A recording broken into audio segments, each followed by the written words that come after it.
സഹ്യപർവ്വതത്തിന്റെ പുത്രി മല്ലി. പ്രായം തികഞ്ഞ നാൾ മുതൽ തേടിക്കൊണ്ടിരുന്നത് ഒരേ ഒരു ഉത്തരമായിരുന്നു. തൻ്റെ മനസ്സിനെ അലട്ടുന്ന ഒരേ ഒരു ചോദ്യം: ആരാണയാൾ? തൻ്റെ മനസ്സിലും സിരകളിലും ഈ പ്രകൃതിയിലും ഒരുപോലെ നിറഞ്ഞു നിൽക്കുന്ന ആ ചൈതന്യം.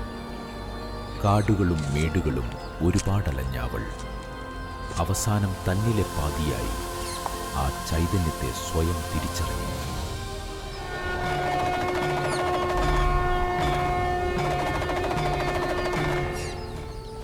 മറ്റുള്ളവർക്ക് കാട്ടുവാസിയും പാമ്പാട്ടിയും ചുടലവാസിയുമായിരുന്നവൻ അവൾക്കു മഹാദേവനായിരുന്നു, മല്ലിയുടെ ഈശ്വരൻ.